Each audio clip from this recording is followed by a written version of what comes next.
আমি আপনাদেরকে আন্তরিক মোবারকবাদ জানাই আমাদের দাওয়াত যে আপনারা গ্রহণ করেছেন এবং উপস্থিত হয়েছেন, আমাদের এই সংলাপে উপস্থিত হয়েছেন, এই জন্য আন্তরিক মোবারকবাদ জানাই।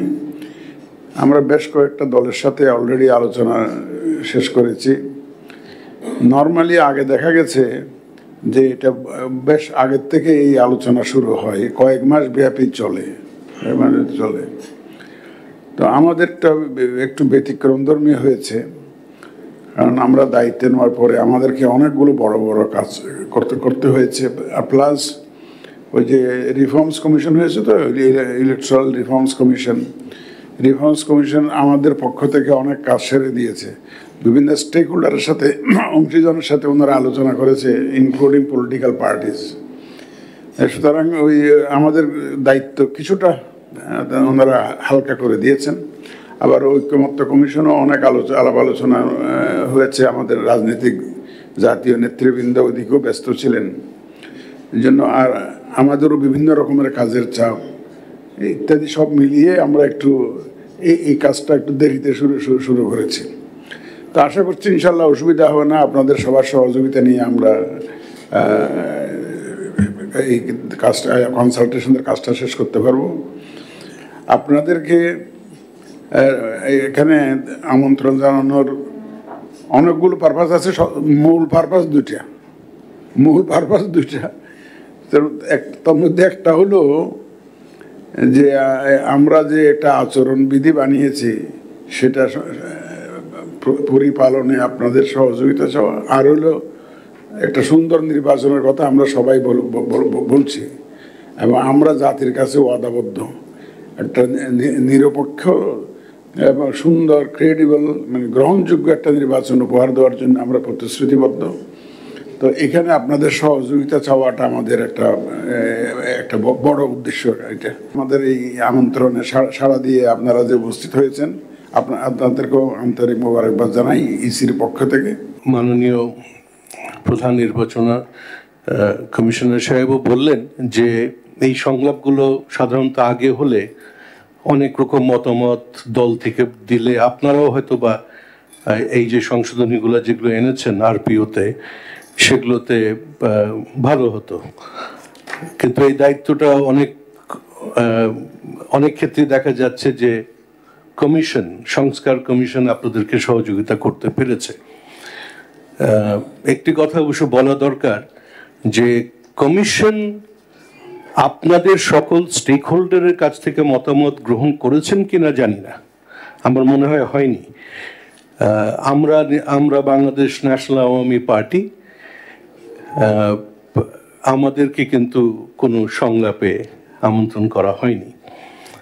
আমি কোনো অভিযোগ করছি না আপনাদের কাছে, কিন্তু আপনাদের জাস্ট ফর ইউর ইনফরমেশন যে আমাদের যদি কোনো মতামত থাকতো নির্বাচন আচরণবিধি নিয়ে, সেটা হয়তোবা তখন সুযোগ ছিল।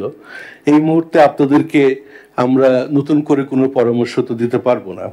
তবে আরপিও যেটা করেছেন এর জন্য অ্যাকচুয়ালি আপনাকে ধন্যবাদ, কারণ অনেকগুলি পয়েন্ট আছে যেটা আমরা বহুবার নির্বাচন কমিশনে এসে ব্যক্ত করেছিলাম যে এগুলো আপনারা শুরু করেন।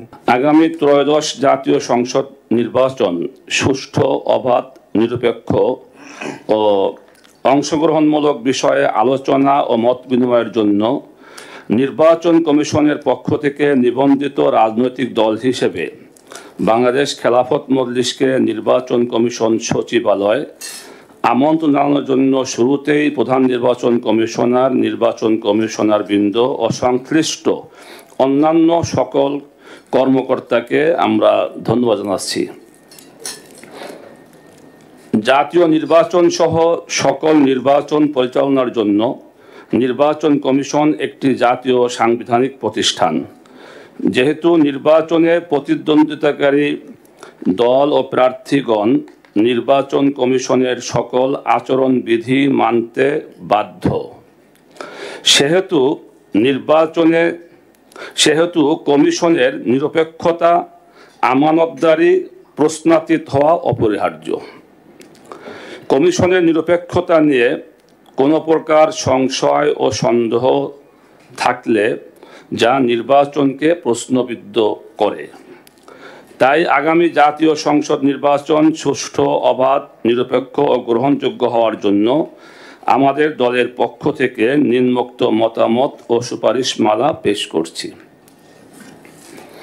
নাম্বার 1, নির্বাচনের তফসিল ঘোষণার পর লেভেল প্লেইং ফিল্ড তৈরি ও প্রশাসনিক কর্মকর্তাদের পদায়ন, প্রয়োজনে বদলি করা।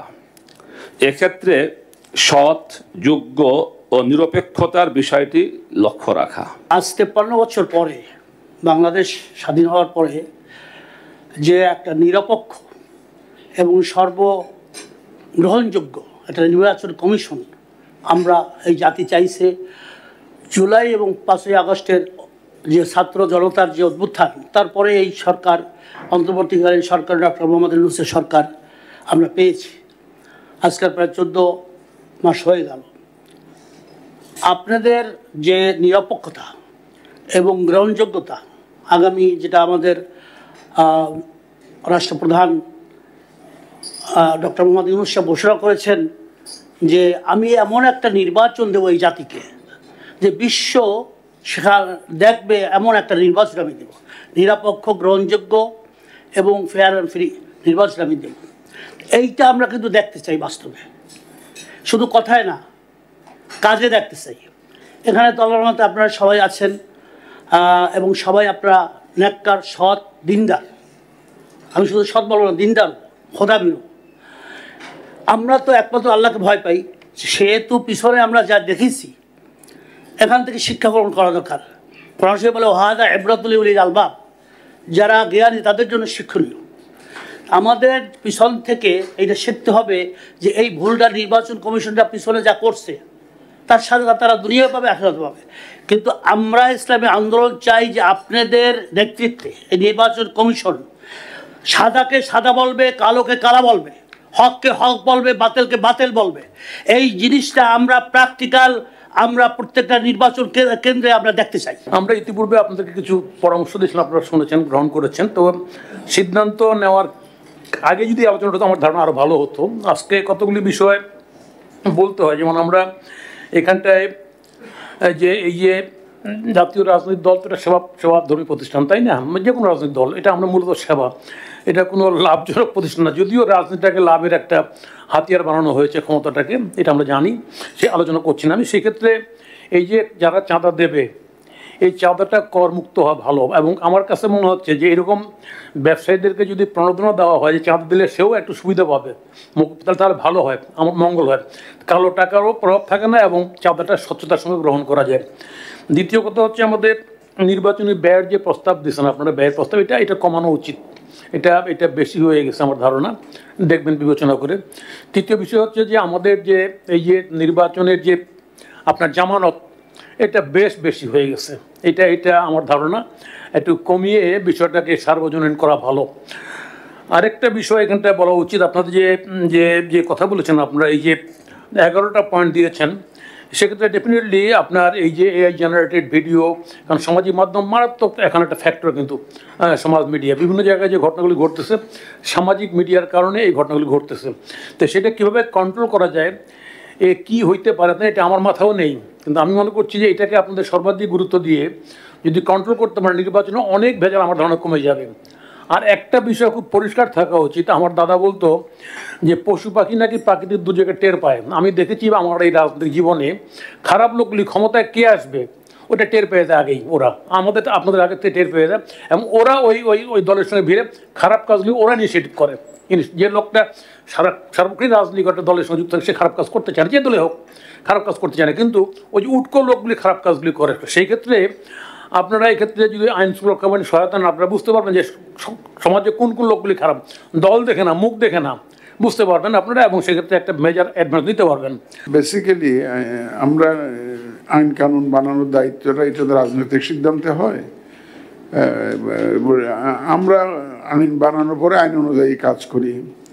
আর আমরা ইলেকশন কমিশন একদম ফ্রম ডে ওয়ান আমরা দায়িত্ব নেওয়ার পর থেকে আমরা কোনো রাজনৈতিক বিতর্কে জড়াইতে চাই নাই, একদম না।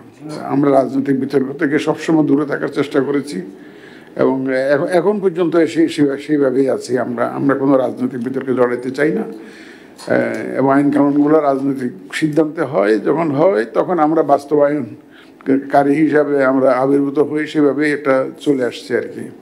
তো যাই হোক, আপনারা অনেকক্ষণ ধৈর্য ধরে শুনলেন এবং আপনাদের মতামতও আমরা শুনলাম। আমরা অত্যন্ত কৃতজ্ঞ আপনাদের কাছে, আপনারা যে আমাদের আমন্ত্রণে সাড়া দিয়েছেন। আশা করি ভবিষ্যতে ইনশাল্লাহ আপনাদেরকে সাথে পাবো, এবং নির্বাচন যেটা হবে সেই নির্বাচনে আপনাদেরকে পাশে পাবো, সেই প্রত্যাশা ব্যক্ত করে আমি শেষ করছি। আপনাদেরকে সবাইকে আবার ধন্যবাদ।